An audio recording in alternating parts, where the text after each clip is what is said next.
Hey, what's up, gang? Juicing up the Tesla here. Want to make a quick video about what I consider to be probably one of the questions or situations you're most worried about if you're looking into getting sober, being dry for a month, doing a 1 month challenge or something, just taking a break maybe to examine the role alcohol plays in your life. Or maybe you're like me, maybe you had a drinking problem. And for years up and down, I struggled with, sobriety. Do I want it? Do I not? Do I want to stop drinking? How can I stop drinking? The social situations, romance, it's such a big part of my life. And one of the questions that most people are worried about, because in this society, the world really, but especially in our society, it's expected that you drink, right? And whenever you go to a party or to a bar or meet some friends or something, expectantly someone's gonna walk up to you and expectantly say, "Can I get you something? Can I get you a drink? What can I get you? What are you having? Huh? What do you do?" Freaks you out, right? Why is alcohol the only drug you have to explain? And it is a drug and a poison. You have to explain not using? Hell, I don't know. But that's how it is, right? And it's kind of freaky, it sucks. So most people, I don't care how you get out of, say you're not drinking. Some people say they're on antibiotics or they got to work tomorrow. Or now I'm saying this is if you decide to stop drinking. Okay, if that's actually the truth, then good for you. But if you're just coming up with an excuse, then these are excuses people use. I have just gotten to the point where I'm out with it, man. I'm proud. I'm happy. I wish more people would get sober and experience, how joyous and miraculous life can be with a clear head and a clear heart and a focus on God. But anyways, when you say that, you're worried, you're freaking out about that situation, okay? You're worried about what are they gonna say? What are my friends gonna think? Are they gonna, are they gonna think I'm weird? Am I gonna make everyone uncomfortable? Am I gonna be that weird person that doesn't drink in the group? And, I used to say, I don't trust someone who doesn't drink. Like, what a stupid thing to say, but yeah. So let me tell you about what I've experienced and what people with much more sobriety than me have experienced. I'm gonna give you approximate percentages here of how people react, okay? 70% of the time, 7 out of 10 people are going to be sincerely good-hearted, cool people. That you may think they're lying in the back of your head because maybe you're being a little insecure about it. But they really do mean it when they say, "Oh, that's cool, that's great. Can I get you a soda? Can I get you a soda water? Can I get you orange juice or, a spritzer with some soda and cranberry juice in there, and just some lime, a virgin drink." They're really cool about it.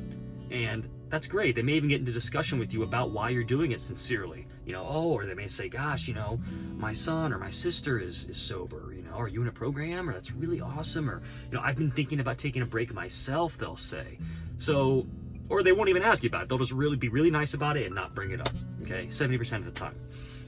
Now, I'd say about another 20% of the time, and this is the part that is going to be kind of sad. That's going to be friends of yours that you're probably not going to be friends with forever, much longer. I would put myself, how I used to be, in this 20%, okay? Because those are the kind of people who are going to be nice about it on the surface. "Oh, that's cool, man, that's cool, yeah, great, yeah, here, have a water, have a soda." But in the back of their head, they are kind of like, that's cool, but, it just doesn't sit right with them. And I'm going to tell you this. The reason it used to not sit right with me when other people wouldn't drink if I was there, right, and not setting up in a party environment or at a bar, is because it almost shone a light. It shined a light, I felt like, on me. It made me feel self-conscious because I knew that I drank too much. I knew I probably shouldn't be drinking the amount I was right then at that moment. And there have been a lot of issues with alcohol in my life, and it just made me feel self-conscious when someone seemed to have this part of their life handled or had control over it. Another reason is that, well, maybe your whole relationship was probably based on going out together, drinking buddies, right? Always in situations with booze. And when that's gone, I'm sorry to tell you, but the friendships probably aren't going to be what they used to be.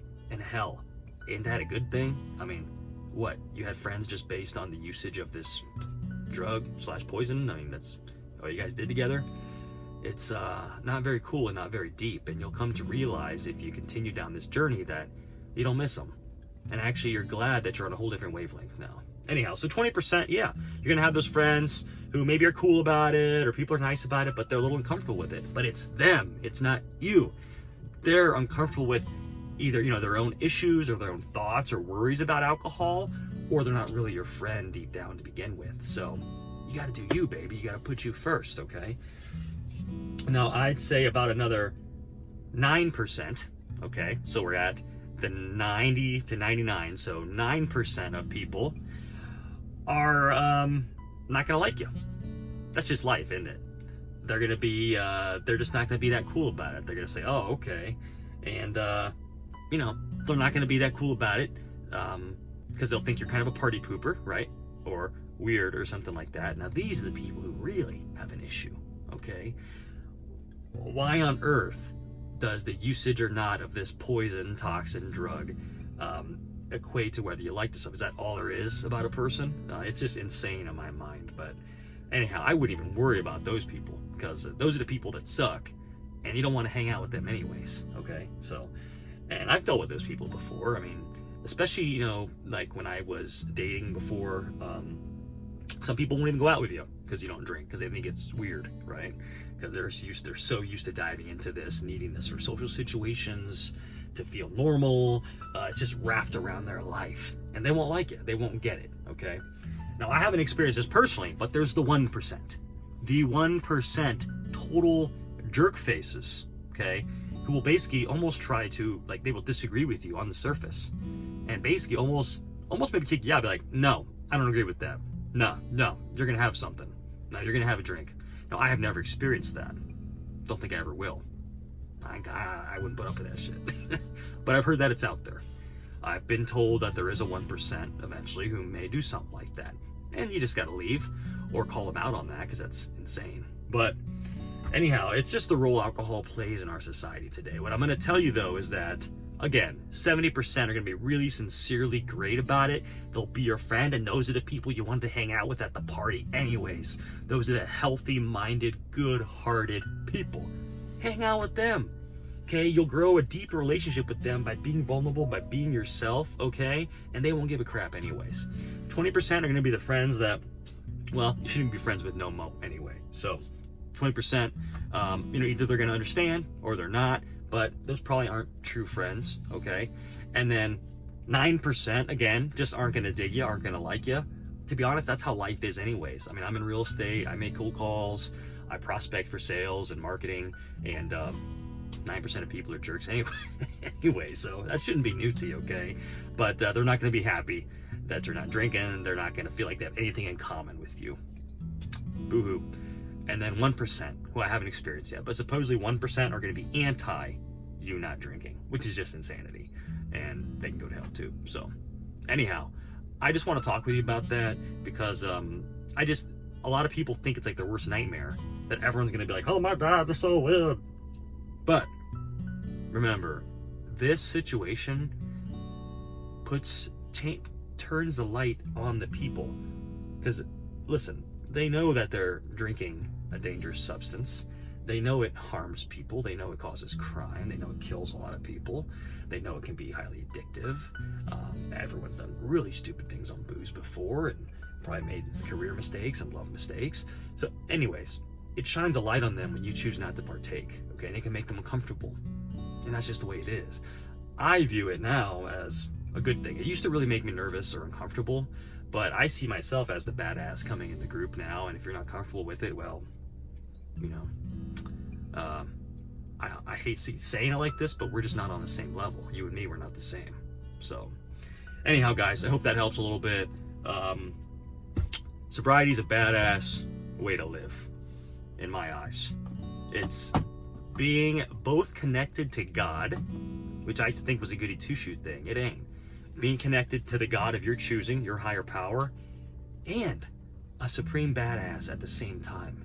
Dealing with life on life's terms, taking the world as it is, the sinful world as we know it, living in the real world, 100%.